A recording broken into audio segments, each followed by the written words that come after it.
Oke, saudara, sudah sekian kalinya kita mempelajari mujizat. Saya harap saudara-saudara yang belum pernah ikut dari awal, silakan bisa mengikutinya supaya Anda juga tahu apa-apa yang sudah dibahas pada diskusi-diskusi yang lalu. Ya, supaya juga kita nggak ulang-ulang terus dari apa yang sudah dibahas. Meskipun saya sendiri seringkali mengulang ya. Mau saya minum dulu.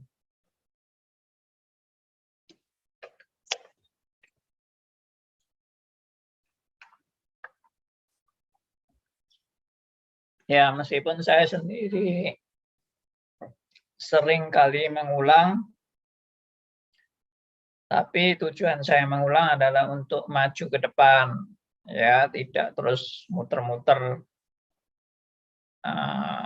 mendiskusikan hal-hal yang sudah didiskusikan. Nah, kita udah bahas bagaimana sikap orang Kristen terhadap mujizat, ya. Orang yang tergila-gila dengan mujizat itu juga nggak benar. Orang yang anti mujizat juga nggak benar.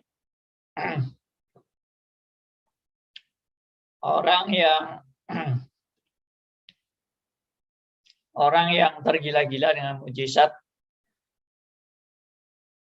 itu justru menunjukkan dia bukan orang percaya. Ya, maaf ya. Saya harus ngomong ini meskipun mungkin tidak menyenangkan omongan saya. Sekali lagi, orang yang tergila-gila dengan mujizat, termasuk hamba Tuhan yang juga tergila-gila melakukan mujizat, maaf, sebetulnya itu menunjukkan bahwa kita bukan orang yang sungguh-sungguh percaya. Atau kita masih belum mengerti signifikansi mujizat yang sebenarnya itu apa. Ya, kalau Anda toh sudah Kristen tapi masih gila mujizat, sama seperti saya dulu. Saya dulu juga sudah Kristen, sudah bertobat, tapi masih gila mujizat. Kenapa demikian? Ya karena saya nggak memahami signifikansi mujizat yang sebenarnya. Sehingga tergila-gila. Saya menganggap mujizat itu memang adalah tujuan Allah. Saya menganggap mujizat itu memang yang terpenting dalam hidup saya. Sehingga selalu yang dikejar adalah mujizat.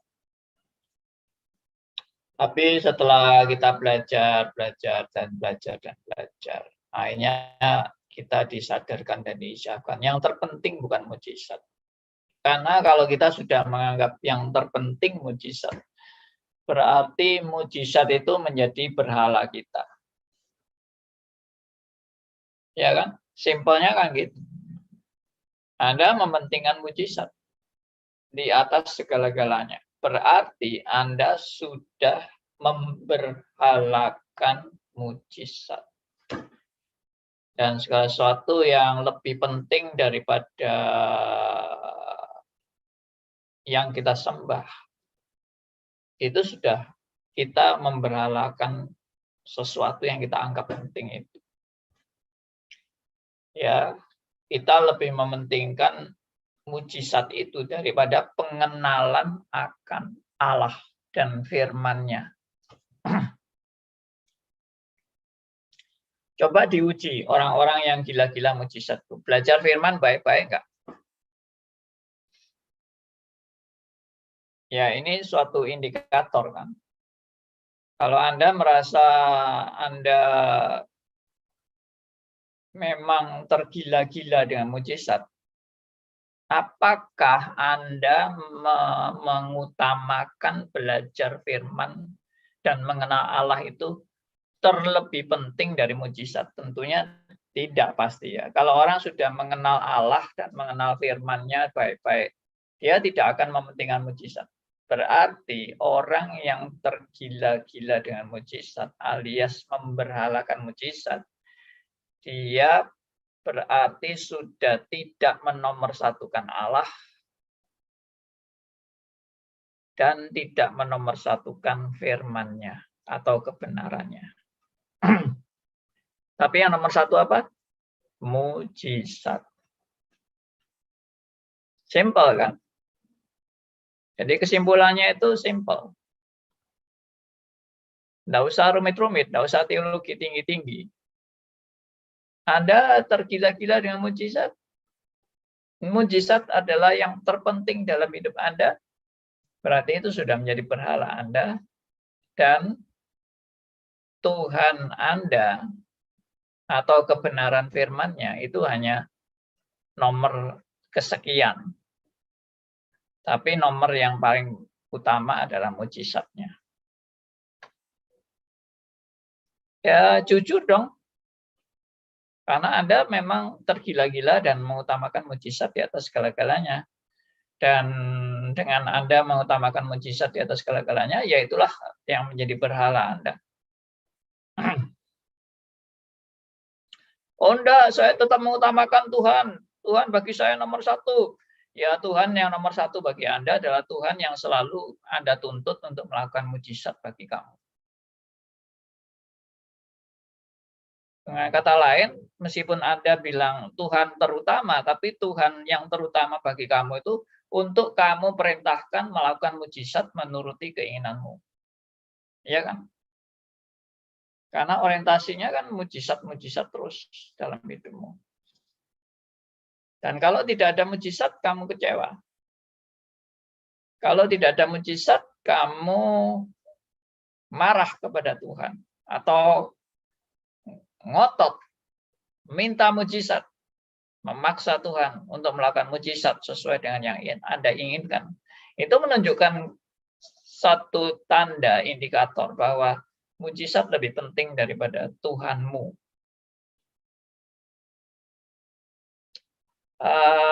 Analisa saya ini bukan hanya untuk menyerang orang-orang yang gila-gila mujizat, tapi saya juga pernah mengeluarkan statement untuk menyerang, maksudnya bukan menyerang ya, tapi untuk mengoreksi hidup orang yang motivasinya salah dalam mengikut Tuhan.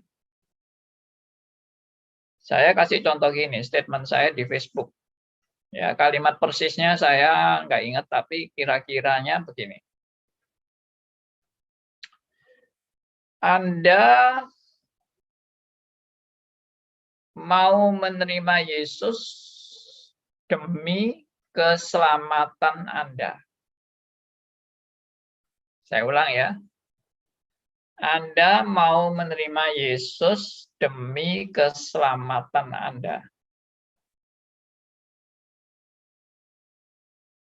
Ini kalimat ini sebetulnya tidak error kan? Anda mau menerima Yesus demi keselamatan Anda.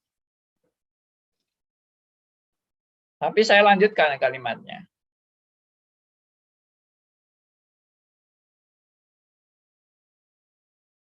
Jadi, kalau Anda mau menerima Yesus demi keselamatan Anda, jangan-jangan keselamatan Anda itu lebih penting dari Tuhan Yesus. Paham maksudnya? Ya ini harus mikir. Saya ulang ya. Anda mau menerima Yesus demi keselamatan Anda. Kalau itu benar, jangan-jangan keselamatan Anda itu jauh lebih penting dari Tuhan Yesus. Karena orientasi Anda itu untuk keselamatan. Saya mau menerima dia buat apa? Ya buat saya selamat. Berarti kan keselamatan Anda itu lebih penting dari Yesusnya kan? Yesus itu cuma sebagai alat aja untuk aku bisa mencapai keselamatan, dan yang paling penting dalam hidupku adalah keselamatanku. Tuhan Yesus hanya alat saja bagiku. Tuhan Yesus hanya sarana aja bagiku. Nah, seperti itulah. Seperti itulah juga orang yang tergila-gila dengan mujizat. Saya mau datang kepada Yesus, saya mau datang kepada Yesus, saya mau percaya kepada Yesus. Untuk saya mengalami mujizat. Saya mengalami kesembuhan. Jangan-jangan kesembuhan itu jauh lebih penting. Kesembuhan dalam dirimu itu jauh lebih penting dari Tuhan Yesus sendiri. Oh, enggak, saya enggak berani itu, saya enggak berani itu. Oke, kalau kamu enggak berani itu, berarti kalau kamu tidak disembuhkan, kamu tetap mau percaya kepada Yesus. Maukah? Iya kan? Itu suatu konsekuensi logis yang saudara dan saya harus mengakui.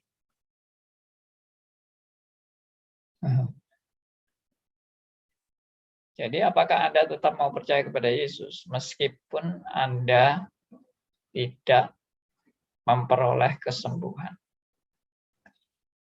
Ya, memang kalau soal keselamatan itu menjadi suatu logika yang error dan fatal dan bukan biblical logic memang. Kalau misalnya kalimatnya begini.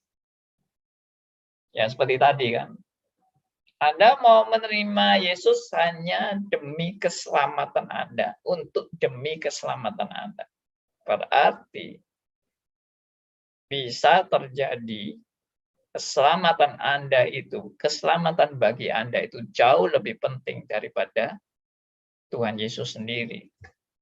Artinya, maksudnya kalimatnya itu sebetulnya berarti kamu itu mau menerima keselamatan itu kan ego demi egomu kan. Berarti waktu kamu menerima Yesus untuk menerima keselamatan, berarti sebetulnya egomu itu jauh lebih utama daripada Yesus sendiri yang menjadi perantara untuk Anda memperoleh keselamatan. Itu hanya alat saja, tapi bagiku yang terpenting aku selamat. Orang yang seperti itu tetap egosentris, antroposentris, berpusat pada diri sendiri. Karena bagi dia yang terpenting ya aku selamat, aku sembuh. Itu yang terpenting. Nah, makanya tadi saya membuat pertanyaan, bagaimana kalau Anda tidak menerima kesembuhan? Apakah Yesus tetap yang terutama dalam hidup Anda? Nah, kalimatnya untuk keselamatan tentunya menjadi aneh ya. Dapatkah seandainya Anda tidak menerima keselamatan, apakah Tuhan Yesus tetap yang terutama dalam hidup Anda? Ya, kalau saya sampai tidak menerima keselamatan, ya berarti saya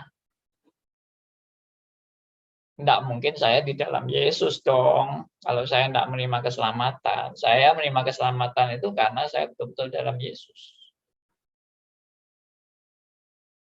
Dan sebetulnya juga error juga kalau dikatakan berarti Tuhan Yesus, berarti keselamatanmu lebih penting dari Tuhan Yesus. Karena Tuhan Yesus itu juga suatu hal yang error. Kenapa error? Karena Tuhan Yesus kan memang berkarya untuk keselamatan bagi kita.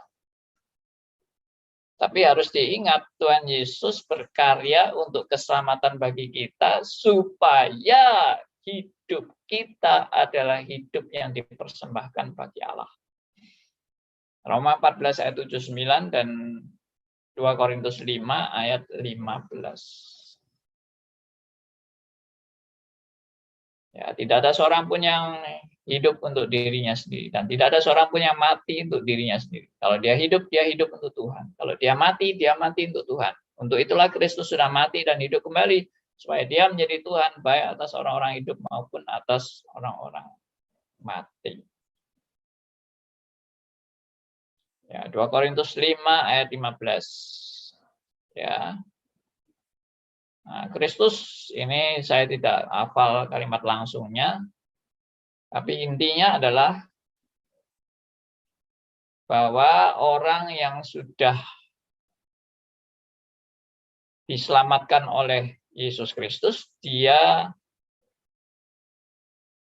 tidak lagi hidup untuk dirinya sendiri. Tapi dia hidup bagi Kristus yang telah mati dan menyelamatkan hidupnya.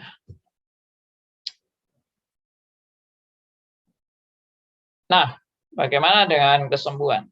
Apakah kalau saya mengutamakan, apakah mungkin saya tidak disembuhkan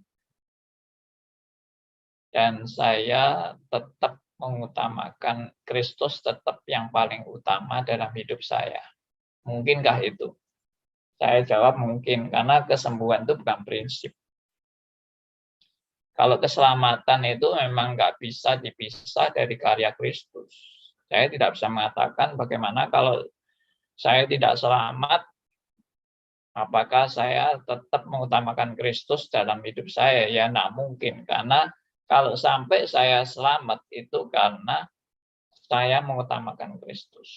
Dan kalau saya tidak selamat itu karena saya tidak ada hubungan dengan Kristus. Jadi tidak mungkin kalau saya tidak selamat, saya mengutamakan Kristus, itu tidak mungkin. Itu fatal dan error. Ya, oke. Jadi kembali lagi kepada mujizat. Saya pernah berkunjung ya, waktu saya masih praktek pelayanan waktu itu di kota Solo. Ya, saya bersyukurlah di praktek pelayanan itu saya punya pengalaman membesuk jemaat, termasuk mereka yang sakit sudah parah. Ada yang terkena kanker usus, dan saya diberitahu bahwa yang kena kanker usus ini seorang pemuda gereja yang dia bahkan guru olahraga, dan badannya juga besar dan tegap, tapi kemudian terkena kanker usus itu habis, tubuhnya habis, ya tinggal tulang dan kulit. Seringkali disingkat longlit, tulang kulit. Saya aja sudah kurus, tapi dia lebih kurus dari saya. Dan keadaannya memang betul-betul parah. Lalu waktu membesuk dia, ya kami hibur, kami kuatkan. Dia menangis dan dia, waktu saya mau doakan, saya tanya, apa yang mau didoakan? Dia bilang, kenapa Tuhan tidak mau menyembuhkan saya? Dia bilang gitu. Kenapa Tuhan tidak mau menyembuhkan saya? Ya, suaranya sudah merintih-rintih, sudah angkat tangan lah, dokter sudah angkat tangan, sudah menyebar kemana-mana kankernya.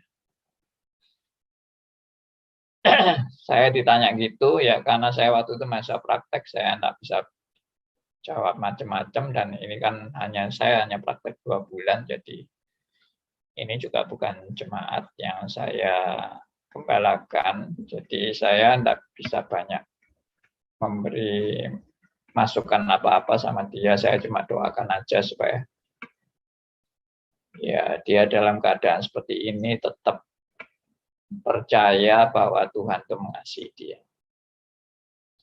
Nah, dia bertanya itu karena memang dia berulang kali dibesuk, lalu bolak-balik diyakinkan bahwa Tuhan pasti menyembuhkan kamu. Kalau kamu beriman, Tuhan pasti menyembuhkan kamu. Tapi nyatanya dia tidak sembuh-sembuh, bahkan tambah parah, tambah sakit. Lalu waktu saya kunjungi itu sudah boleh dikata amat sangat parah. Lalu setelah saya kunjungi, saya doakan untuk untuk dikuatkan, diteguhkan meskipun mengalami sakit yang parah. Lalu seminggu lagi saya membesuk dia lagi. Pembesukannya kan seminggu sekali ke rumah sakit. Lalu saya besuk dia lagi, kaget kita. Loh, kok kamarnya sudah kosong? Saya pikir sudah meninggal dunia. Tapi setelah tanya sisternya, oh sudah pulang katanya. Ah, sudah pulang. Kenapa? Dia minta pulang. Oh, ya udah. Kita lalu kejar ke rumahnya. Dan akhirnya saya ketemu dia di rumahnya dalam keadaan tergeletak dengan lemas dan juga berkata-kata dengan merintih pelan-pelan. Lalu kita tanya, kenapa kok pulang? Karena saya sudah sembuh, katanya gitu. Tapi ngomong saya sudah sembuh itu ngomongnya dengan lemes. Kalau orang sembuh kok ngomongnya lemes gini, ya toh? Loh, bagaimana kamu kok bisa sembuh? Ya karena saya sudah didoakan. Dan yang mendoakan mengatakan, kamu sudah sembuh. Jadi sekarang pulang. Loh, saya masih merasa sakit. Enggak usah merasa sakit. Itu sudah enggak ada, sakit itu sudah enggak ada. Kamu sudah sembuh. Kami sudah doakan kamu dalam nama Yesus. Dan kamu sembuh. Ya, kalau nggak salah waktu itu saya besuk, saya sudah, karena itu sudah puluhan tahun yang lalu ya, mungkin 40 tahun yang lalu. Saya sudah lupa persis waktu itu di rumah ada siapa, mungkin ada kakaknya atau ibunya, saya nggak ingat. Yang memberitahu yaitu dia setelah didoakan disuruh pulang. Tuh, keadaannya masih sakit gini kok disuruh pulang, bagaimana? Iya, pulang. Urus surat, minta surat rumah sakit untuk diperbolehkan pulang. Tanda tangan, tanggung jawab, rumah sakit akan lepas tangan, dan tanggung jawab di tangan si pasien ataupun keluarganya. Sudah pulang aja, kamu sudah sembuh. Karena kita sudah berdoa dalam nama Yesus, sembuh, sembuh. Amin, amin. Yakin sembuh, yakin. Sekarang pulang. Jadi dia pulang. Pulang dengan tertati-tati, dipopong. Ya, saya nggak tahu pakai ambulan apa enggak, saya nggak ngerti. Pokoknya udah sampai rumah, yaitu kita besuk itu. Aduh, saya lalu dengar cerita itu bahwa dia sudah sembuh itu. Kita itu mendengar itu enggak gembira ya. Mendengar berita dia sembuh itu. Kita tidak gembira, kita malah sedih. Sedih kenapa? Ya orang ini berarti sudah ditipu oleh pendoa itu. Kamu sudah sembuh, pulang aja, pulang. Kalau kamu enggak pulang berarti kamu enggak percaya bahwa kamu sembuh. Kamu kan percaya bahwa Allah Maha Kuasa dan Allah sudah, dengan doa itu kita beriman Tuhan pasti memberikan apa yang kita minta dengan iman. Jadi sembuh, pulang aja. Sedih kita ya. Dia bilang, ya saya sudah sembuh. Saya sudah sembuh. Tapi ya lemes gitu modelnya. Ya sudahlah, saya enggak mau berdebat dengan dia karena dia kan sudah lemah ya. Debat secara teologi apa segala macam, tambah stres nanti ya kan. Ya sudahlah, saya enggak mau membantah omongan dia bahwa dia sudah sembuh. Ya sudah, yuk kita sekarang berdoa aja. Saya bilang gitu, saya lalu ajak dia berdoa. Doa dan doa saya tetap sama ya, bahwa biarlah Tuhan menguatkan, Tuhan membuat si si pasien ini juga tabah menghadapi segala sesuatu dengan tetap berserah pada Tuhan. Ya sudah, itu yang saya doakan. Saya tentunya tidak mungkin saya berdoa, puji Tuhan sudah sembuh pasien ini ya. Tuhan sudah melakukan mujizat sampai boleh pulang. Ya saya sama aja kalau doa kayak gitu ya, menipu orang ini kan. Ini ada yang mau masuk Zoom. Host kita siapa? Seva ya.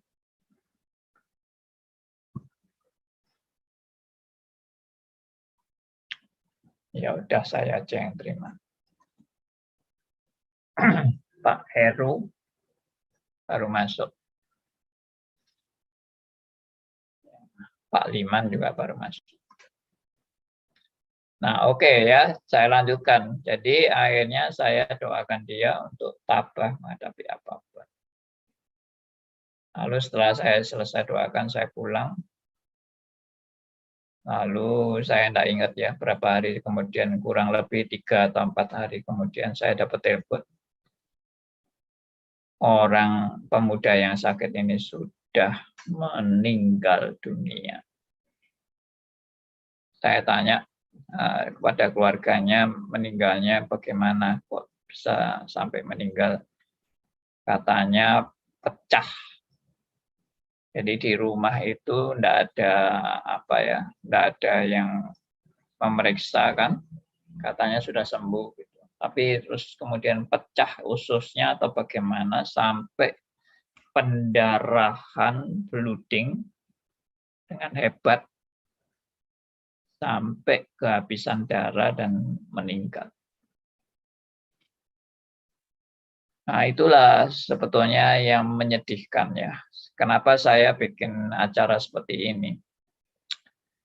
Saya tidak ingin orang-orang itu ditipu terus-menerus.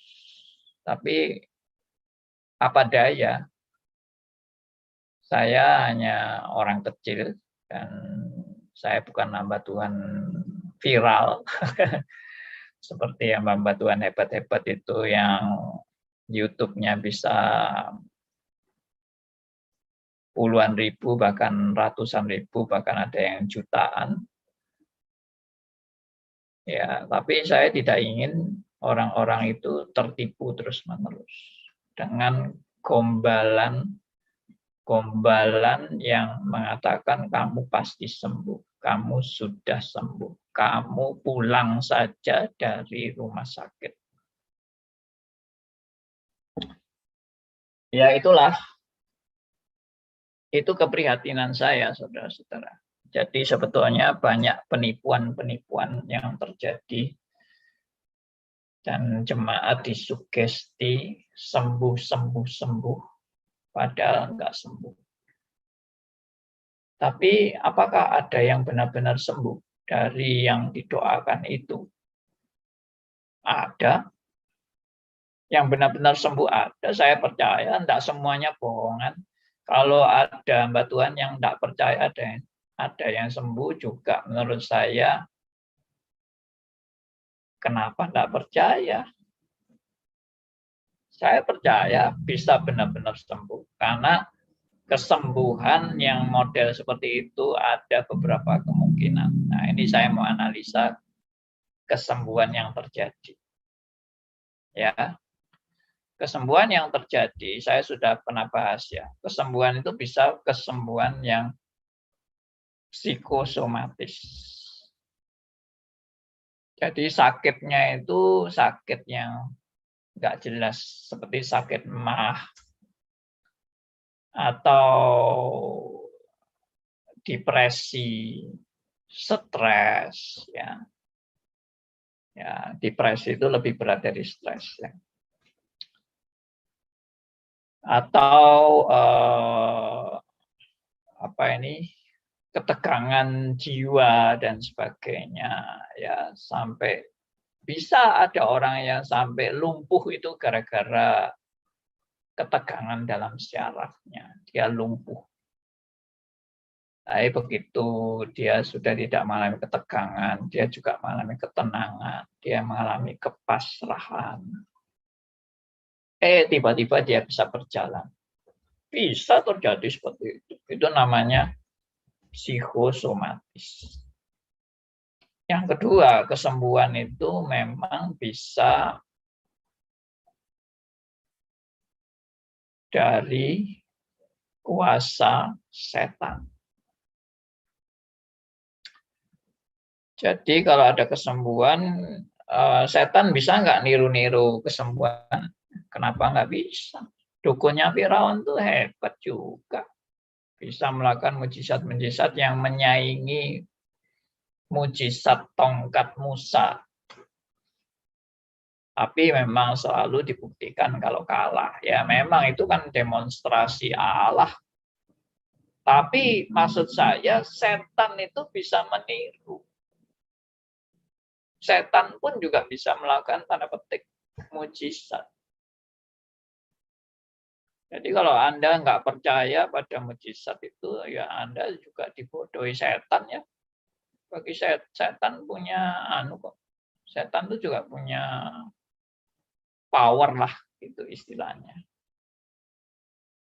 Ya buktinya aja itu loh, Ayub itu loh. Udah sangat jelas kan. Begitu Tuhan buka pintu untuk Ayub, Ayub mengalami musibah luar biasa. Habis anak-anaknya mati, hartanya habis, binatangnya habis, pegawai-pegawainya habis. Langsung Ayub jatuh miskin dari segala hal yang dilakukan setan kepada Ayub dan anak-anaknya dan pegawainya dan seluruh hartanya dan binatangnya habis. Apa itu bukan setan? Saya percaya ada setan itu punya kuasa. Tapi tidak maha kuasa. Nah, itu yang kita harus tahu.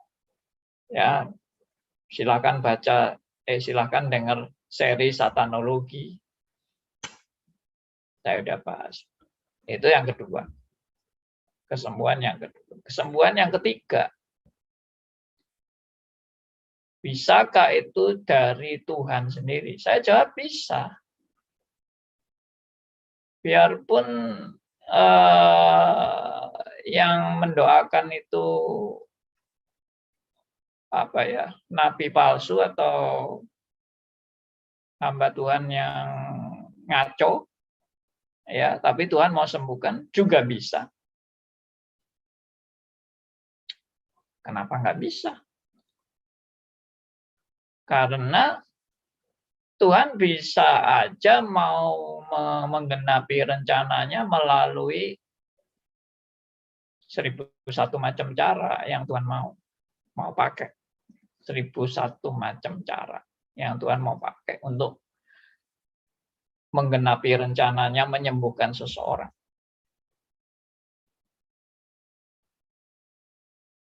Bahkan orang yang tidak percaya pun juga bisa mengalami kesembuhan. Karena saya pernah juga mengungkapkan kesembuhan itu dalam kategori anugerah umum. Semua orang bisa mengalami kesembuhan itu. Percaya, tidak percaya. Kalau Tuhan mau menyembuhkan, ya sembuh. 10 orang kusta, semuanya sembuh. Meskipun hanya satu yang kembali dan mau bersyukur kepada Tuhan. Tapi yang 9 sudah enggak hilang. Sudah enggak terima kasih, enggak apa. Woi sembuh ya, wes bersukaria dan melupakan siapa yang menyembuhkan bagi dia enggak penting. Yang penting aku sembuh gitu loh. Nah, itu contoh orang yang mengalami mujizat mengutamakan mujizatnya lebih dari pelaku mujizat itu. Ya, bagi dia mujizat lebih penting daripada pelaku mujizat. Dan Allah pun bisa memberikan mujizat kesembuhan kepada siapa yang Tuhan mau. Karena itu kategori anugerah umum. Kategori anugerah umum. Termasuk saya. Saya juga pernah cerita, saya mengalami mujizat waktu saya kurang lebih masih SD kelas 6 atau SMP kelas 1, kira-kira segitu. Diajak teman saya ikut KKR, dan singkat cerita saya di KKR itu disuruh maju, saya ditumpangi tangan, sembuhlah penyakit saya yang akut sebetulnya nempel dalam hidup saya, yang tidak pernah bisa lepas dalam hidup saya, dan saya merasa saya ini nasib sial waktu itu karena terkena penyakit asma, di mana saudara-saudara saya tidak ada yang kena, hanya saya sendirian. Dan saya selalu kalau pergi bertamasya dan sebagainya, saya sedih karena hanya saya yang sakit. Saya selalu di udara dingin tidak kuat, dan asma saya selalu kumat. Ya, itulah saya. Tapi setelah didoakan oleh hamba Tuhan ini, sembuh total sampai hari ini saya nggak pernah asma. Aneh. Karena asma saya itu asma juga karena keturunan. Dari kakek saya sendiri meninggal karena asma. Ibu saya juga terkena asma, tapi nggak terlalu berat. Akhirnya nurun ke saya, cucu dari kakek saya ini. Saya sudah asma berat sejak umur kurang lebih 4 tahun, 5 tahun. Ya, saya sudah asma berat dan sudah hampir mati gara-gara asma saya. Tapi bisa sembuh, kan ajaib. Saya punya teman yang masih asma terus sampai masa tua. Ya, saya udah nggak pernah asma. Heran. Waktu itu saya nggak percaya. Apa gara-gara KKR itu ya? Apakah gara-gara saya didoakan itu saya sudah nggak pernah kena asma lagi? Mungkin ini hanya perasaan saya. Ini mungkin hanya kebetulan. Wah, ini mungkin nanti suatu saat masih bisa kumat lagi asmanya. Enggak. Heran ya.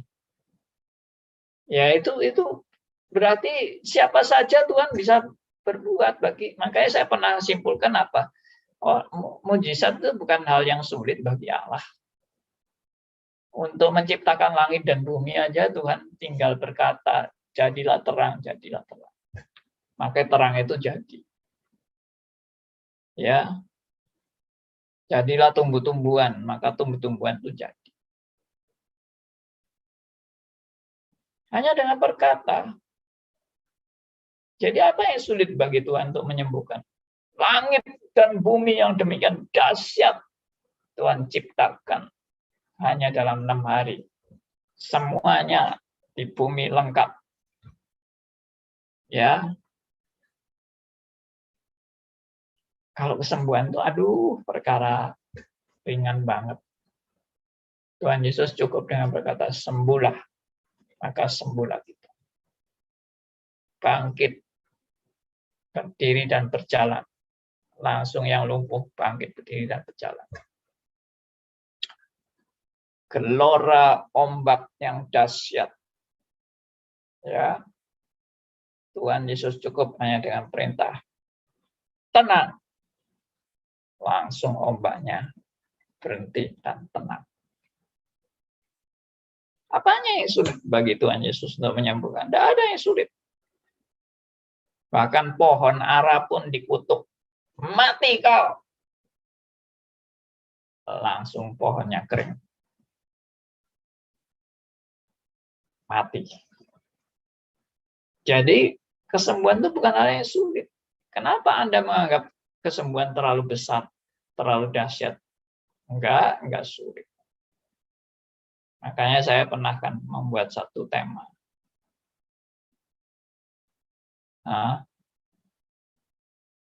Hal yang paling sulit bagi Tuhan Yesus bukan melakukan kesembuhan, hal yang paling sulit bagi Tuhan Yesus adalah membereskan dosa Anda dan saya. Itu yang paling sulit. Mendamaikan saudara dan saya dengan Allah Bapa. Itu yang paling sulit. Tuhan Yesus tidak hanya dengan berkata, berdamailah engkau dengan Bapa. Langsung kita berdamai. Enggak bisa. Karena berdamai dengan Bapa, berdamai dengan Allah, Tuhan Yesus harus mengalami berpisah dengan Bapa. Tidak bisa hanya dengan berkata. Kalau mujizat hanya berkata aja, sembuh, sembuh, bangkit, bangkit. Orang mati pun disuruh keluar, Lazarus keluar, langsung keluar. Apa yang sulit bagi Tuhan Yesus? Enggak ada. Makanya itu bukan perkara yang besar. Mujizat itu bukan perkara yang besar. Meskipun saya tahu itu melakukan mujizat yang kayak gitu itu hanya Tuhan Yesus yang bisa. Ya. Berjalan di atas air dan sebagainya. Merubah air jadi anggur. Ya. Oke. Jadi kesembuhan itu bisa datang dari Allah. Karena itu bukan hal yang sulit. Kenapa harus disulitkan? Kalau Tuhan mau menyembuhkan ya sembuh gitu aja. Entah siapapun yang mendoakan, siapapun yang melayani, hamba Tuhannya siapapun, benar nggak benar, Tuhan kalau mau menyembuhkan ya sembuh. Oke?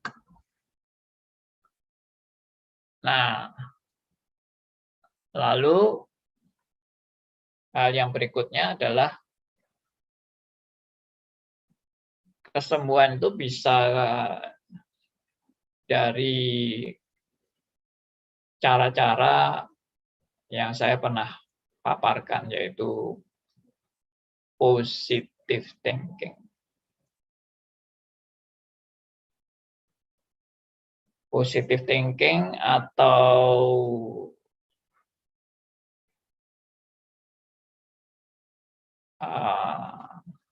apa itu? Sugesti diri.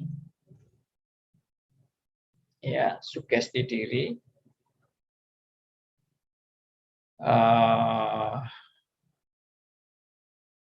Meyakinkan diri terhadap hal yang dia minta dan dia berkhayal atau dia berimajinasi bahwa apa yang dia minta sudah dia dapat.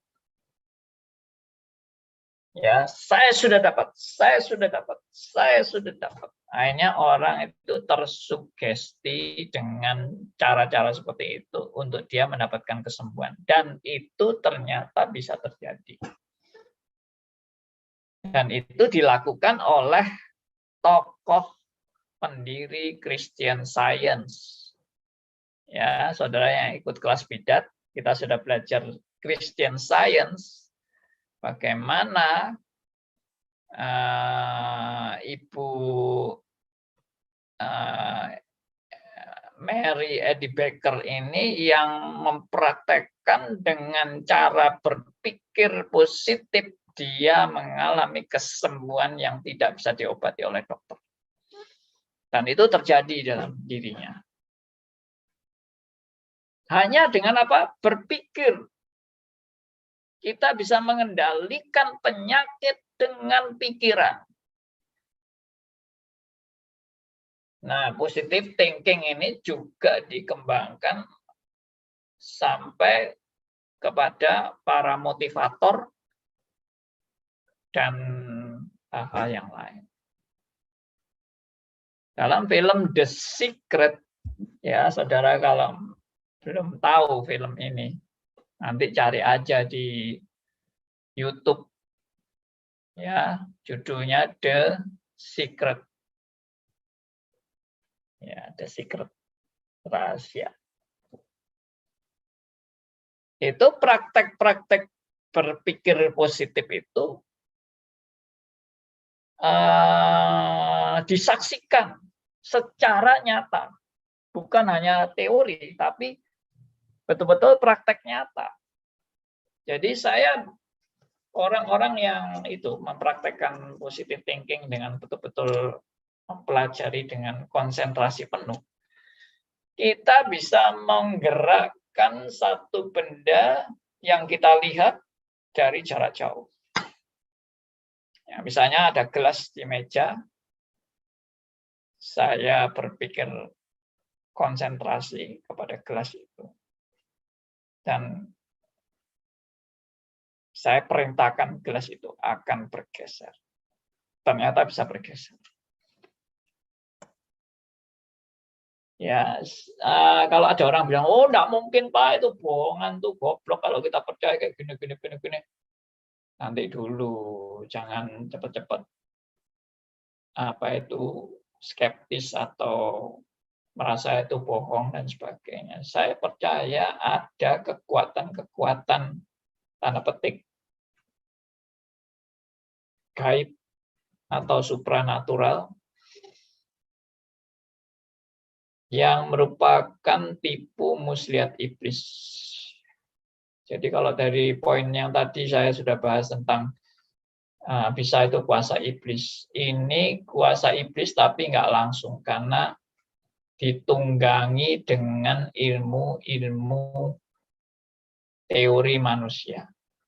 Yaitu tadi Christian Science atau positive thinking. Dan itu pun sudah juga dipraktekkan oleh pendeta dan hamba Tuhan. Antara lain, maaf, saya sebut aja, yaitu karena bukunya ada kan, bukunya Paul Yonggi Cho, Dimensi Keempat. Bagaimana Anda berdoa dengan sukses? Bagaimana apa yang Anda minta, Anda betul-betul bisa mendapatkan. Itu. Jadi mujizat itu memang bisa terjadi. Terjadi bukan pasti harus dari Tuhan. Bisa juga dari tadi sugesti diri, bisa dari hipnotis juga bisa dari psikosomatis, ya, bisa kekuatan pikiran tadi, positive thinking atau Christian Science, ya, karena Yonggi Cho juga mempraktekkan itu dan terjadi. Apa yang Yonggi Cho bilang terjadi, karena dia bilang saya dulu tidak punya sepeda, saya berdoa dalam iman, saya minta sepeda kepada Tuhan. Dan dia tunjukkan sepeda itu di toko. Tuhan, saya beriman sepeda seperti ini yang saya kehendaki. Dia pulang ke rumah sudah ada yang kirim sepeda itu. Dia bilang, Tuhan, aku nggak punya meja untuk aku persiapan. Aku mohon Tuhan kasih aku meja. Lalu dia pergi ke toko, dia bilang, Tuhan, meja seperti ini yang aku kehendaki. Sebentar lagi ada orang kirim meja buat dia di rumahnya. Enak kan? Doa-doa kayak gitu, siapa yang nggak mau? Saya pun mempraktekkan itu. Waktu dulu saya masih ikut karismatik, saya mempraktekkan doa-doanya Paul Yonggi Cho itu, yang kemudian ganti nama jadi David Yonggi Cho. Ya, saya praktekkan. Dan saya juga mengalami kesembuhan. Betul. Saya mengalami kesembuhan. Ya. Saya mendoakan diri saya sendiri yang sakit dan saya tidak mau minum obat. Karena saya dipengaruhi oleh seorang pendeta yang mengajari saya untuk tidak minum obat. Saya tidak minum obat dan saya sembuh. Itu yang terjadi. Saya bukan hanya mendoakan diri saya juga mendoakan teman saya. Teman saya waktu ketemu saya, waktu dia lagi sakit, saya bilang, jangan minum obat. Saya doakan kamu. Waktu saya doakan. tanpa obat. Sembuh. Ajaib. Ya kan? Saya mengalami itu. Ajaran-ajaran dari Yonggi Cho saya praktekkan. Tapi Tuhan mengasihi saya. Karena saya tidak selamanya mengalami kesuksesan dalam doa-doa seperti itu. Ya, saya doakan teman saya yang sakit suatu saat, ya teman lain lagi saya doakan dia nggak tambah sembuh tapi tambah parah. Lalu kita terus doakan. Teman saya juga doa, yang sakit juga doa, tidak mau minum obat. Doa saja. Percaya Tuhan akan menyembuhkan. Sampai apa yang terjadi? Sampai dia suatu saat pingsan. Pingsan di kamar mandi gara-gara sudah nggak kuat lagi. Ya, waktu kita dengar dia pingsan itu terjatuh di kamar mandi itu kan kedengaran, gedebuk gitu, jatuh gitu. Wah, kita cepat-cepat buka kamar mandinya, dia sudah pingsan, tidak bisa apa-apa. Terus kita lihat matanya, sudah mendelik ke atas matanya. Waduh, bisa mati ini orang ini. Kita cepat-cepat telepon ambulans, kita bawa ke rumah sakit. Waktu itu saya protes sama Tuhan. Tuhan, kenapa Tuhan? Kenapa Tuhan? Kenapa doa kami tidak Engkau kabulkan? Kami sudah berdoa, kami sudah sungguh-sungguh minta kepadamu. Kami sudah berdoa, berpuasa. Kami mohon kepadamu. Kenapa? Kenapa? Ya toh. Terus akhirnya setelah di rumah sakit, teman saya itu diinfus. Akhirnya cuma sekitar setengah jam, 1 jam kemudian boleh pulang sehat. Kita sudah doa setengah mati sampai berhari-hari nggak sembuh-sembuh. Ini masuk rumah sakit, diinfus langsung sembuh. Ternyata penyebabnya adalah dehidrasi. Ya, orang dehidrasi juga bisa mati loh. Ya, tapi saya herannya, kenapa kok rumah sakit lebih sakti dari doa? Nah, itu yang menyebabkan saya mulai muterin di sini nih. Apa saya kurang beriman dalam doa saya? Kenapa rumah sakit bisa lebih sakti dari doa kami? Kenapa saya dulu bisa berhasil mendoakan, sekarang saya tidak berhasil mendoakan? Apakah Tuhan sudah meninggalkan saya? Kenapa kesaktian ini bisa hilang sekarang? Dulu saya sakti, sekarang saya kurang sakti. Saya marah sama Tuhan. Saya protes, tapi juga nggak ngerti jawabannya. Karena kegagalan seperti itu bisa dianalisa sendiri. Mungkin kita kurang beriman, mungkin kita kurang sungguh-sungguh, mungkin yang sakit juga kurang sungguh-sungguh, mungkin masih ada dosa, apa-apa. Semua kalau dianalisa ya banyak. Tetap nggak ketemu jawabannya yang pasti. Ya, kita ulang lagi, kita coba lagi. Suatu saat saya sendiri yang mengalami musibah. Ini juga karena Tuhan mengasihi saya. Saya kecelakaan, saya naik motor, mau survei tempat camp mahasiswa. Waktu itu pagi-pagi sekali saya bangun dan saya mau menjemput teman saya. Sebelum saya ketemu teman saya seperti gelap di depan saya, mungkin saya ketiduran, saya nggak lihat ada gundukan pasir di depan saya tabrak, saya terbang, saya jatuh, akhirnya kepala saya membentur tembok dengan keras. Untungnya saya waktu itu pakai helm racing, itu zaman kurang lebih 47 tahun atau ya sekitar 47 tahun yang lalu. Jadi waktu itu tidak helm-helm model sekarang yang murah-murah yang gampang pecah itu. Itu helm racing. Ya, helm orang yang ikut racing itu merek Shui yang kena benturan sangat keras tetap masih utuh, ya, dan meredam benturan yang sangat keras. Sehingga saya saking kerasnya benturan itu, dan helmnya bagus, kalau enggak saya udah pasti mati waktu itu. Karena helm itu persis terbentur kena depan wajah saya ini, dan tergeser gitu ya, tergeser dan terbentur. Saya sampai pingsan 2 jam waktu itu. 2 jam saya tidak bisa bangun. Dan waktu saya bangun, memori saya kacau semua dan saya tidak tahu saya di mana. Saya bingung, saya ada apa ini? Kok tiba-tiba saya bangun, terus banyak orang mengurumuni saya. Saya bilang, saya di mana? Kamu lagi di rumah sakit. Loh, kok bisa di rumah sakit? Saya kan bangun tidur, kok bisa di rumah sakit? Ya, kamu baru kecelakaan. Loh, kapan saya kecelakaan? Saya kan tidur ini, baru bangun. Jadi nggak ingat sama sekali. Jadi memori saya kacau. Ya, itu untuk indikator ya bahwa saya kecelakaan cukup berat. Dan saya, maaf, muntah-muntah terus.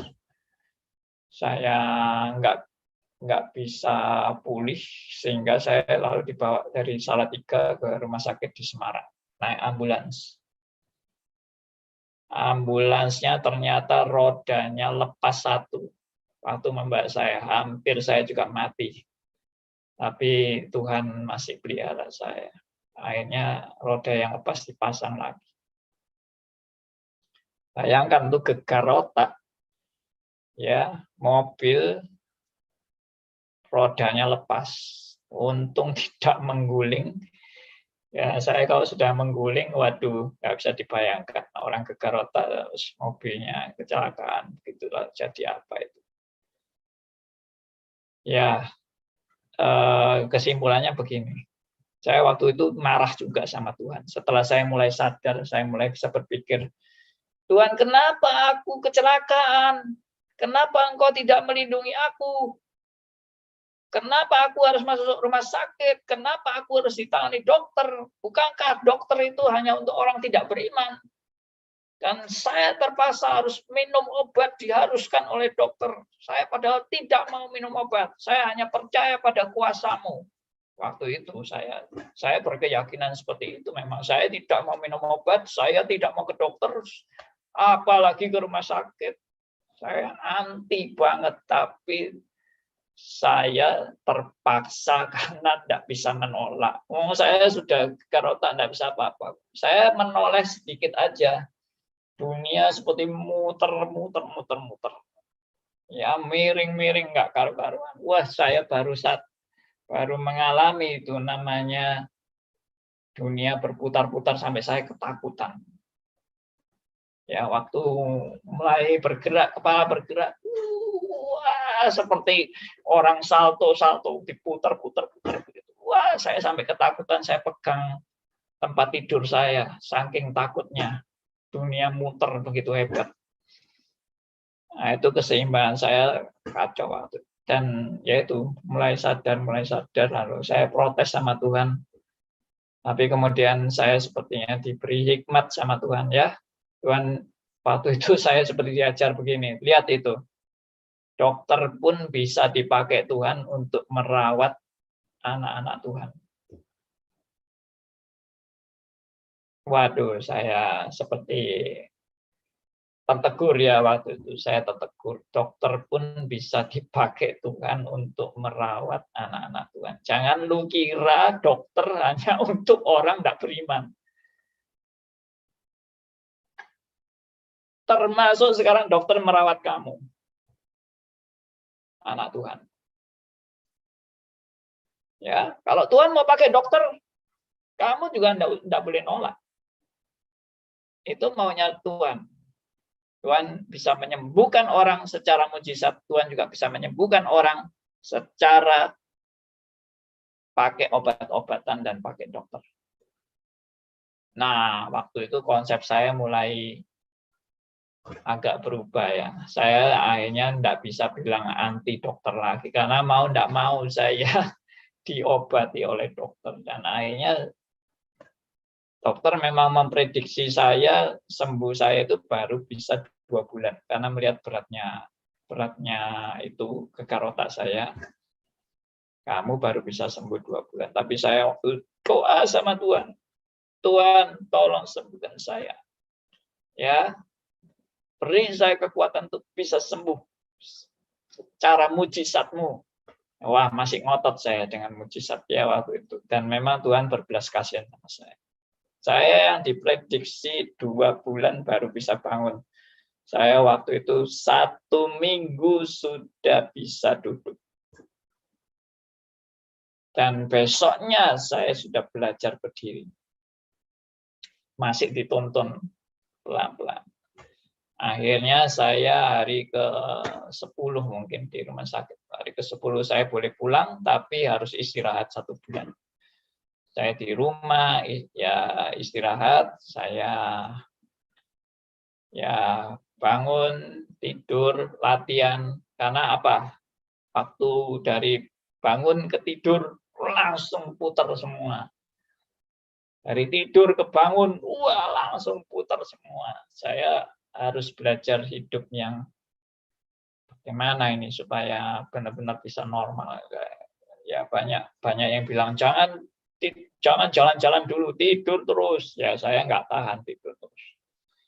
Akhirnya 1 bulan benar saya akhirnya kembali ke Salatiga. Saya masih sering putar-putar begitu, tapi sudah setelah itu saya langsung naik motor lagi, pergi ke luar kota dari Salatiga ke Jogja untuk mencari tempat camp. Jadi pelajaran yang saya dapatkan ini adalah kita kalau tidak percaya Tuhan bisa melakukan mujizat juga salah. Kalau kita tidak percaya dokter bisa menolong kita, itu juga salah. Tuhan bisa pakai segala cara untuk mau menyatakan kuasa dan pemeliharaannya kepada saudara dan saya, dan supaya saudara dan saya makin bertumbuh, makin mengenal kebenaran, makin mencintai Tuhan, dan makin mencintai firman-Nya. Bukan mujizat itu segala-galanya. Saya waktu kecelakaan itu pun ya, setelah saya sembuh, saya sadar benar bahwa saya waktu itu bisa mati. Saya bisa mati. Dan kalau saya mati ya tugas saya selesai. Tapi karena saya tidak mati, saya percaya Tuhan punya memberi tugas bagi saya untuk melanjutkan hidup sampai suatu saat saya mati beneran. Ya. Nah, itulah riwayat saya mengalami mujizat. Jadi saya juga betul-betul mengalami mujizat itu. Bahwa setelah 1 minggu yang diprediksi dokter 2 bulan baru bisa benar-benar itu. Saya 1 minggu sudah bisa bangun. 1 minggu belajar berjalan. Semua juga karena anugerah Tuhan. Ya, akhirnya saya 1 bulan pun sudah bisa naik motor lagi. Meskipun kadang-kadang saya sepertinya mau jatuh lagi. Ya, puji Tuhan. Ya, jadi dalam hal ini setelah saya mengenal teologi reform, saya baru makin lama makin jelas bahwa orang yang tergila-gila pada mujizat itu orang yang menomorsatukan atau memberhalakan mujizat lebih daripada menomorsatukan Tuhan. Nah, itu tidak boleh. Ya, akhirnya semuanya itu juga berakhir dengan kematian. Orang yang mengalami mujizat juga mati. Orang yang tidak mengalami mujizat juga mati. Jadi apa? Mujizat itu apa? Itu yang saya sudah bahas. Itu hanya tanda saja. Yang penting adalah tujuan di balik tanda. Ada message, ada berita yang mau disampaikan. di balik tanda. Oke, saya sudah cerita cukup panjang hari ini. Jadi saya memang belum selesai. Saya juga belum tuntas menjelaskan mengenai KKR kesembuhan ilahi yang saya janjikan. Ya, mohon maaf karena saya masih merasa perlu untuk menjelaskan basic-basic ini supaya kita makin lama makin mantap. Ya, jangan memberhalakan mujizat. Karena meskipun betul-betul betul-betul mujizat itu ada, tapi mujizat tidak menjamin orang menjadi percaya. Ya, tidak menjamin. Banyak orang yang mengalami mujizat tapi tetap keras kepala dan tidak mau percaya. Itu sudah saya bahas yang lalu. Ya, contoh Firaun sendiri yang lihat mujizat, bangsa Israel yang lihat mujizat, tetap keras kepala, tetap tidak mau percaya. Jadi apa? Ya, itu hanya salah satu alat sementara aja mujizat itu. Itu bukan yang terpenting dalam hidup Anda dan saya. Di Alkitab ada contoh ya, orang mengalami mujizat tapi enggak percaya. Ya. Jadi itu sudah bukan rahasia lagi seperti yang tadi saya tadi ungkapkan, Firaun dan orang Israel. Tapi juga ada contoh ayat yang sangat-sangat jelas bahwa ada orang, Tuhan Yesus melakukan mujizat tapi orang tetap tidak percaya. Ya, ada itu. Contoh itu. Oke, saya sampai di sini dulu. Mungkin ada komen, ada pertanyaan. Ada yang nggak jelas, silahkan.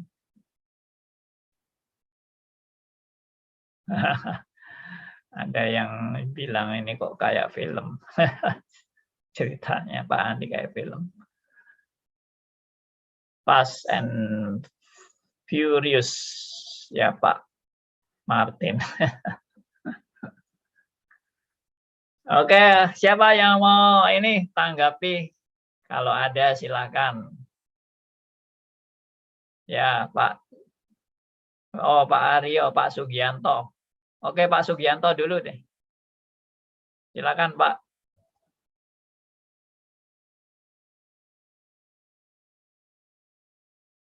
Tolong mic ya. Ya, udah baru bisa. Pak Andi, tergila-gila sama mujizat dengan mengharapkan mujizat beda ya? Oh, beda Pak. Ya, karena ini kan seperti kasus saya. Anak saya kan autis. Ya. Ya.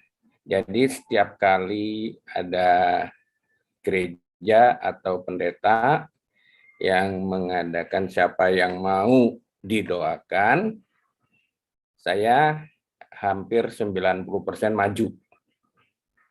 Ajak anak saya. Oke. Untuk didoakan. Itu. Nah, itu salah nggak, Pak?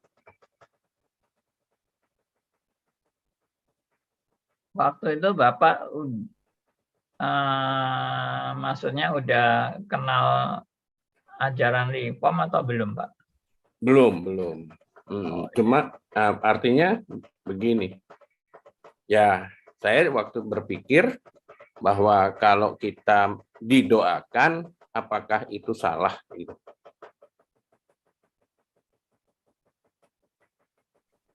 Kalau kita orang awam ya, jemaat awam yang belum benar-benar mengerti dan memahami kebenaran-kebenaran seperti ini, kita lalu membutuhkan doa hamba Tuhan. Itu wajar menurut saya sih. Dalam pengertian ya kita membutuhkan ada hamba Tuhan, karena image jemaat secara umum terhadap hamba Tuhan itu kan, wah ini hamba Tuhan yang diberi karunia Tuhan, ya kan? Ya, Nah, siapa tahu bisa iya betul, mendoakan betul. kami dan bisa disembuhkan. Berharap lah, berharap. Ya, itu kalau dalam pengertian secara tadi jemaat umum itu masih oke. Tapi kalau menurut saya ya, kalau orang sudah memahami teologi reform yang benar, itu saya kira kita sudah tidak ada lagi punya konsep ada hamba Tuhan yang sakti, yang doanya lebih didengar Tuhan daripada doa kita, ya toh. Kan kita juga tidak percaya itu, bahwa ada hamba Tuhan yang lebih sakti dan doanya lebih manjur dan sebagainya lah, kita udah nggak percaya itu sih. Tapi kalau memang secara awam sih, semua itu usaha-usaha seperti itu masih dalam batas yang normal. Nah, kalau tadi dikatakan Pak Sugianto berharap, ya berharap itu enggak ada salahnya juga berharap itu. Tapi tentunya berharap itu kan juga punya dasar prinsip kebenaran ya. Jadi jangan terus konsep kita seperti tadi saya bilang, kalau kita sudah tahu hamba Tuhan itu enggak ada yang sakti, enggak ada yang punya karunia yang melekat gitu ya, sampai hamba Tuhan itu terkenal, wah ini jago menyembuhkan atau apa. Nah itu kalau kita sudah tahu itu nggak benar ya, kita nggak usah kan. Kalau sudah tahu itu benar, kalau belum tahu ya itu wajar, bagi saya itu masih dalam batas wajar. Lalu kalau berharap itu berarti kan, kalau Tuhan mau jawab, saya Boleh. bersyukur. Kalau Tuhan tidak mau jawab pun, saya tetap bersyukur. Ya. Nah, itu namanya berharap. Tapi kalau mendewakan, memberalakan mujizat itu ya, wah ngotot sudah, bukan berharap lagi, tapi memaksa Tuhan, mengharuskan Tuhan untuk menyembuhkan. Ya, seperti itu, Pak. Ada satu pendeta bagus tuh Pak. Saya pernah ikut, waktu saya naik, dia dari Jerman apa ya. Dia bilang sama saya, ini anak harus, karena ini tidak bisa didoakan. Artinya sekaligus Anda orang tua harus berdoa tiap malam kepada anak Anda sendiri. Itu gimana Pak? Ya, bagi saya kata-kata itu sebetulnya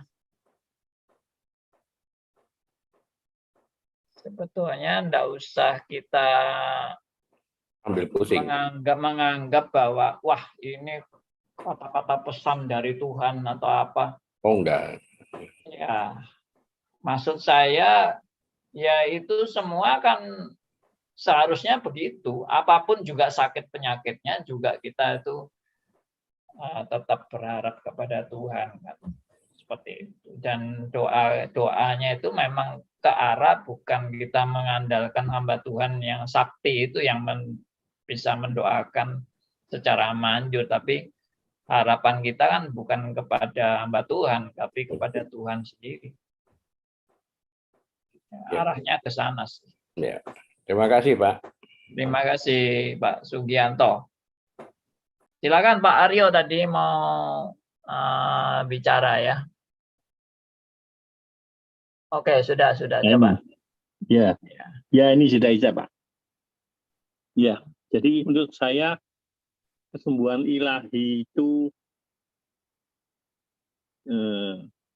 dibanding kalau milih kesembuhan ilahi apa kesembuhan dokter, sudah milih saja kesembuhan dokter yang paling bodoh lah, daripada kesembuhan ilahi ala pendeta.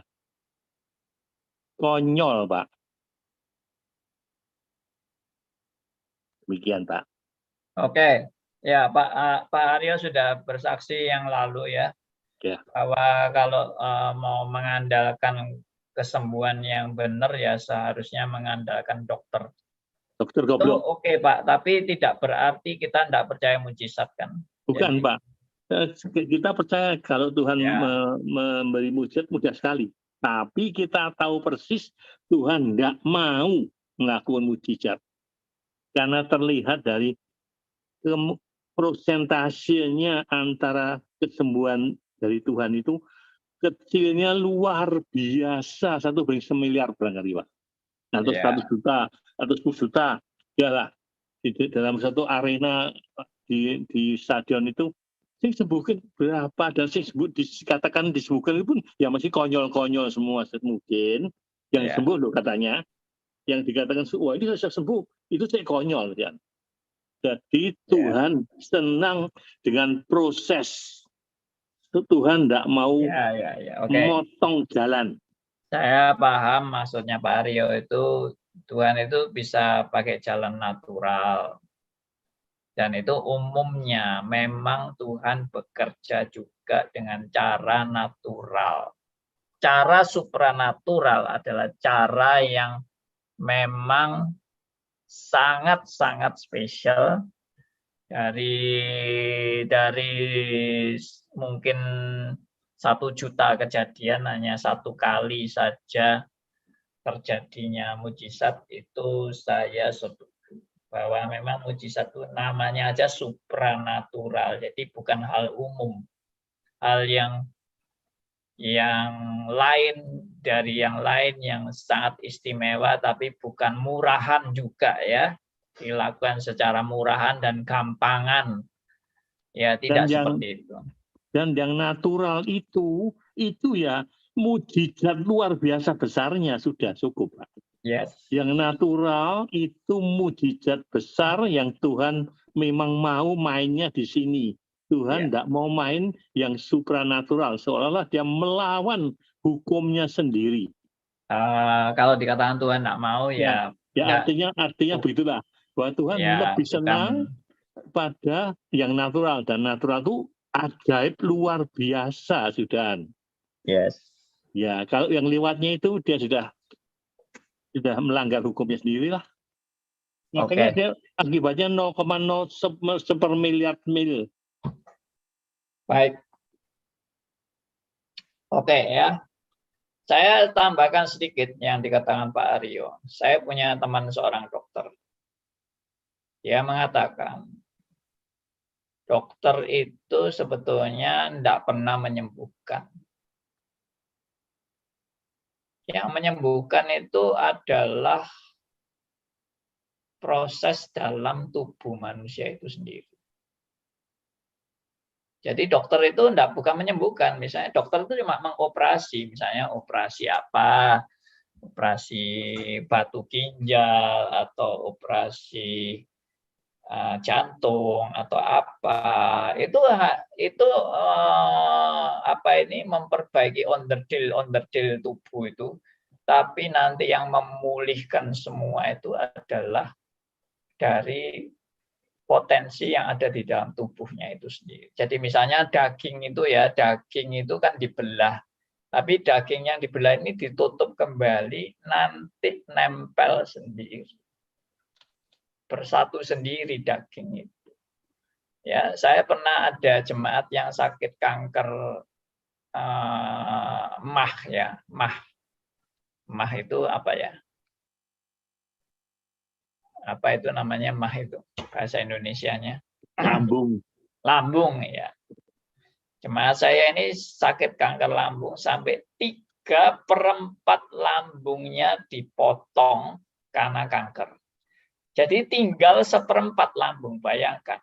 Dengan lambung yang cuma 1/4. Ya, jemaat saya ini menjalani hidupnya. Pelan. Akhirnya apa? Lambungnya berkembang dan normal kembali. Wow, luar biasa ya. Nah, itu juga pekerjaan mujizat daripada Tuhan. Meskipun kita melihat itu sebagai suatu yang natural. Yes.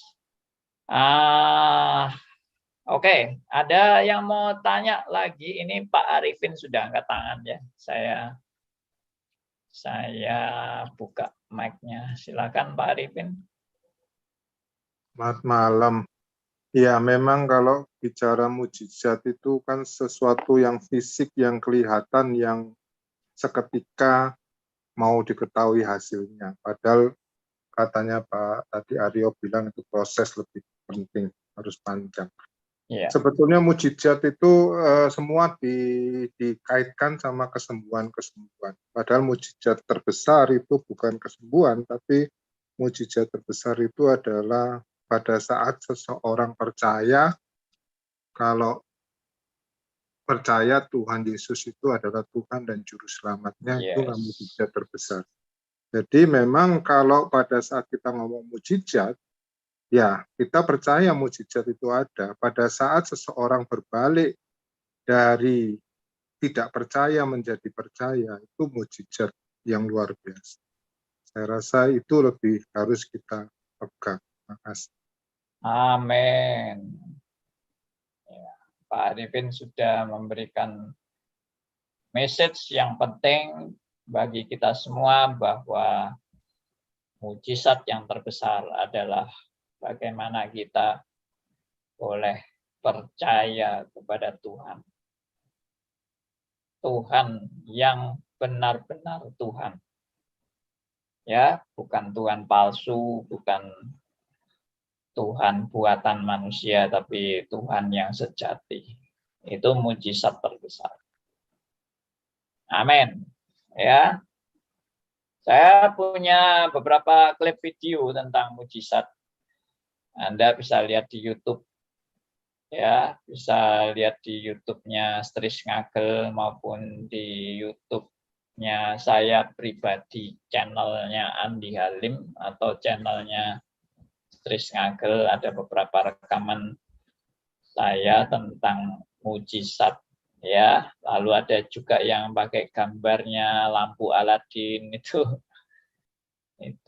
tentang teologi sukses, ya teologi kemakmuran dan sebagainya.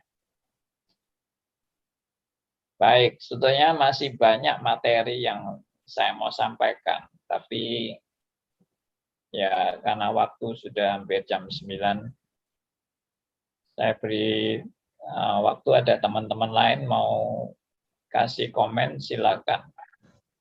Oh ya, Pak Hendrik Kau, silakan Pak Hendrik.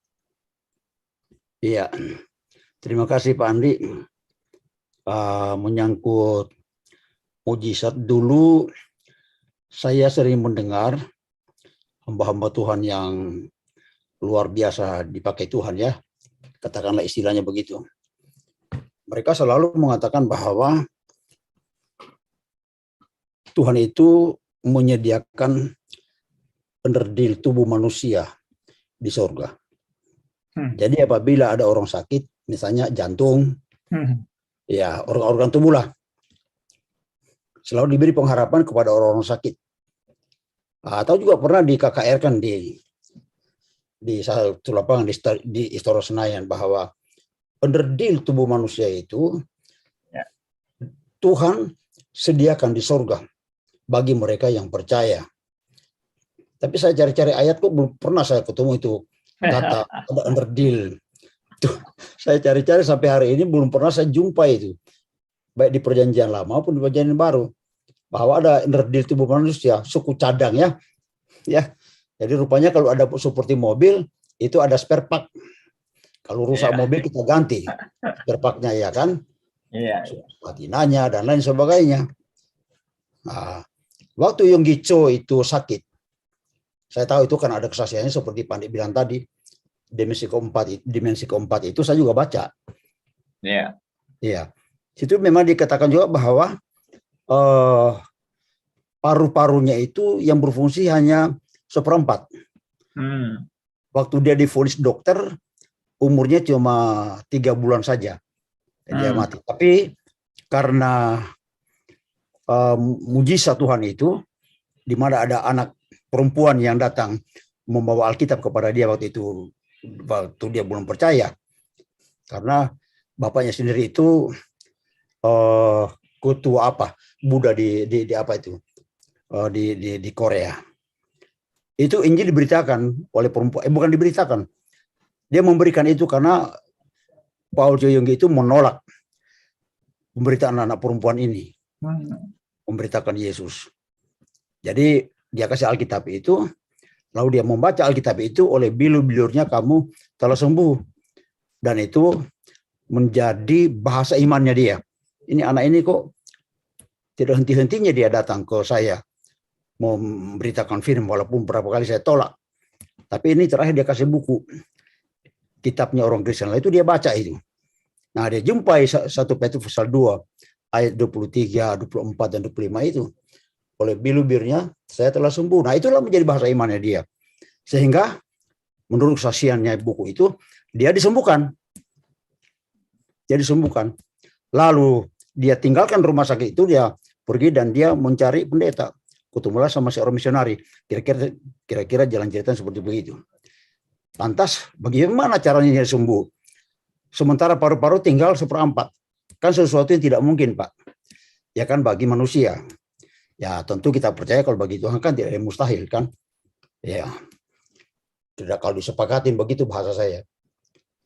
Lalu ada komentar orang berkata bahwa ternyata memang under deal tubuh manusia itu ada di surga disediakan Tuhan.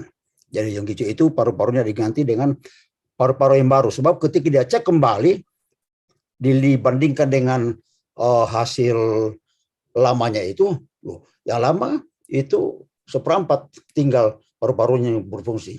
Sementara ini waktu dia cek kembali di ronsen ternyata baru. Nah, dari situ ditarik kesimpulan bahwa Tuhan menggantikan dengan paru-paru yang baru. Berarti di surga ada paru-paru kita yang baru. Nah, bagaimana pendapat Pak Andi dengan dari tubuh manusia itu ada di surga? Siapa tahu Pak Andi ada ayat tersembunyi yang Pak Andi tahu, saya sih belum pernah ketemu. Begitu Pak Andi. Ya, baik. Ada Pak ayatnya? Ada. Tuhan memberikan hati yang baru, berarti lever yang baru, Pak. Oh ya, betul. Saya juga tahu itu, Pak. Saya juga tahu. Lever. Di surga ada lever yang baru, Pak. Itu kan ada di Yeskiel kan? Ya. Iya, betul. Ya, oke. Itu arti benar, Pak ya? Jadi kesimpulan saya memang tetap mujizat itu ada, ya saya percaya mujizat itu ada.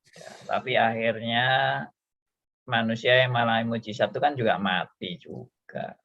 Betul. Paul Yonggi Cho juga akhirnya juga mati. Dan ya di mana? Akhirnya kan pertanyaannya di mana onderdilnya Tuhan itu pada waktu orang itu akhirnya mati. Kan berarti stoknya sudah habis itu berarti. Stok onderdilnya habis itu kalau orang mati itu. Padahal di surga kan tidak bisa habis mestinya. Ya minta aja yang terus yang baru terus itu. Nyatanya mati juga.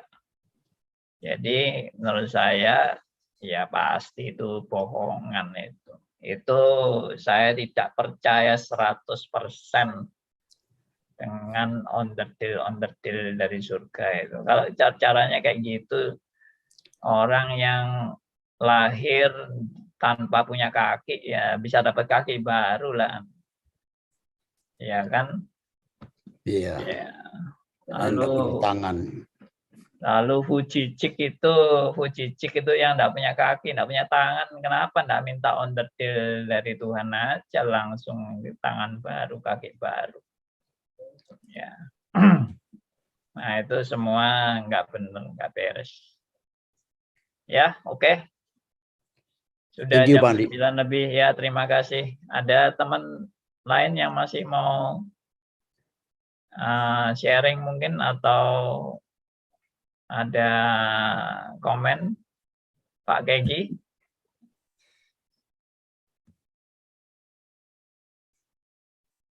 Pak Gegi mau bicara?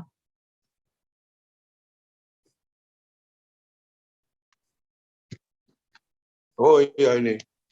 Ya. Ini Pak, ini pengalaman saya. Kalau istri saya percaya dengan kesembuhan, saya juga percaya. Cumanya harus diuji dulu. Dulu tahun 87 di Tamtama Genteng Kali itu kan ada hamba Tuhan dari Manado. Ya, Ada kesembuhan, lalu banyak yang maju. Banyak yang maju, saya ikut lihat. Itu ada satu orang laki itu sudah gentayang mau mati. Ditengking, meninggal, Pak. Meninggal, pendetanya kan malu. Mari kita berdoa, mari kita berdoa. Laki berdoa, dia bilang sama panitianya, masukkan di dalam kamar, masukkan dalam kamar. Saya kejar masuk dalam kamar, mati, Pak. Ya itu.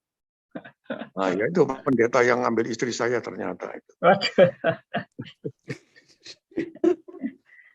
Aduh, ya, oke. Bisa aja, Pak. Banyak memang apa ya, kita itu dibohongi seperti tadi yang saya ceritakan itu, ada pemuda yang sudah sakit kanker parah disuruh pulang ke rumah karena katanya sudah sembuh. Wah, itu orang kayak gitu tuh mestinya bisa dituntut itu di pengadilan itu.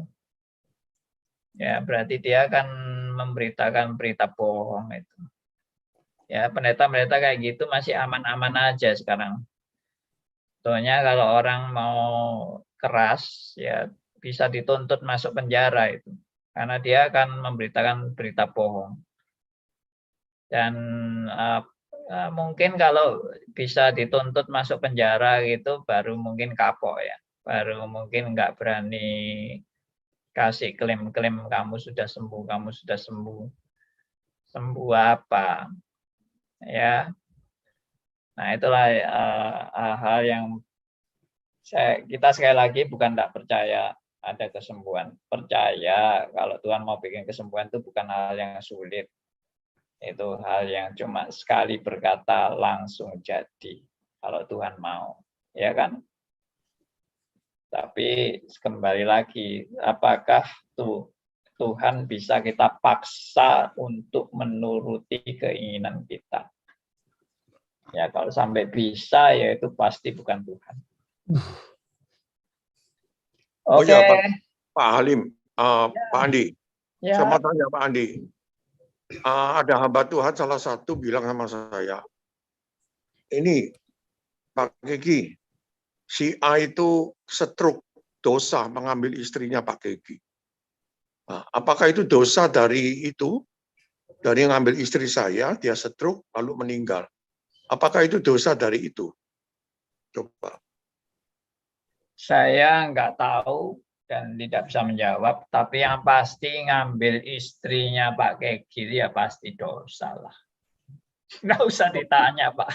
Tapi waktu saya ketemu hamba Tuhannya di elektronik Hartono di Kertajaya, saya bilang kalau dia percaya Tuhan Yesus segenap hati bahwa Yesus mati dan bangkit demi dosanya, dia tetap masuk surga. Saya jawab. Oh iya betul. Saya juga percaya. Ya, Pak Keki punya hati yang berjiwa besar ya. Biarpun istrinya sudah diambil pendeta, tapi masih percaya hamba Tuhan yang kalau itu betul-betul bertobat, dia akan tetap diterima Tuhan. Ya memang betul itu doktrin reform mestinya memang begitu. Pak Keki sakit hati nggak? Oh, enggak sakit hati kok. Saya sama hamba Tuhannya yang aliran Majalengka tetap baik semuanya. Nah, mereka juga kasihan saya gitu loh. Tahu kalau terjadinya ini, waduh, nggak masuk akal. Tapi saya mengampuni, mengasihi. Saya sempat bersaksi kok. Bersaksi di gerejanya maupun gereja sesat. Tapi kesaksian saya bukan kesaksian kesaksian saya bertobat, dosa saya ditebus Kristus. Jadi salib Kristus yang saya tekankan. Amin. Mereka amin, amin gitu. Ya. Hebat. Ya, mantap itu. Bagus. Ya, oke teman-teman. Itu juga berarti mujizat itu Pak Keki itu bisa mengampuni itu. Iya, mujizat. Satu karunia yang besar. Mujizat itu bukan hanya sekedar kesembuhan. Bisa mengampuni musuh itu juga mujizat itu. Ya, kalau orang Madura ya dibelem, Pak. Nah. Pak Kikinya udah dapat lagi kan? Udah mau nikah lagi, Pak? Pak Kiki. Oh, sudah saya menikah, sudah Pak nikah, Kiki, sudah sudah nikah. menikah, sudah punya istri lah. 29 tahun saya tidak nikah. Saya pikir Hmm. ya tumbuh kembali, maupun cacat istri saya tetap saya terima. Tahu-tahu nggak bisa juga. Akhirnya saya dapat istri, diberkati sama guru saya pembuka yang pertama di Surabaya. Nah, itu memberkati saya sampai sekarang ini. Jadi ya itu, tapi naik turun, minggat kembali, karena kekristenannya ngambang dia, karismatikan. Ya saya bimbing terus. Ya ini salib saya tetap ada. Iya. Oke teman-teman, kita bersyukur pada Tuhan, kita tutup acara kita dan kita lanjutkan nanti Senin depan, belum tentu ada, saya nggak tahu nanti bisa diumumkan karena Hari Raya Idul Fitri, mungkin banyak yang luar kota, termasuk saya sendiri mungkin juga akan keluar kota, tapi mungkin masih ada ya. Saudara siap-siap aja deh, kalau dapat kiriman linknya, ya siaran tetap ada ya. Kalau tidak ada linknya ya berarti libur. Oke, demikian teman-teman, kita bersyukur pada Tuhan untuk langkah demi langkah kita boleh menyikapi bagaimana signifikansi mujizat kesembuhan ilahi bagi orang percaya, supaya kita juga tidak terjebak pada tipu muslihat iblis yang seringkali mau menipu dan menjebak orang-orang percaya untuk lebih mengutamakan mujizat daripada mengutamakan pengenalan akan Allah yang benar dan pengenalan akan firman-Nya. Ya, saya sudah membuktikan puluhan tahun orang-orang Kristen yang gembar-gembor bilang dia sudah percaya, sudah sungguh-sungguh dalam Tuhan, tapi kalau disuruh belajar firman, males. Ya, suruh belajar firman, suruh belajar mengenal firman-Nya, suruh mengenal Tuhan yang benar, males. Ya, hanya sedikit saja yang sungguh-sungguh mau belajar dengan bertanggung jawab. Itu juga adalah anugerah Tuhan. Saudara dan saya kalau punya kerinduan belajar firman Tuhan dengan sungguh-sungguh dan belajar untuk kembali kepada Alkitab, itu juga adalah anugerah Tuhan semata-mata. Puji Tuhan, kita tutup dalam doa dan saya minta Pak Sugianto boleh pimpin doa buat kita semuanya. Silakan mic-nya saya bukakan.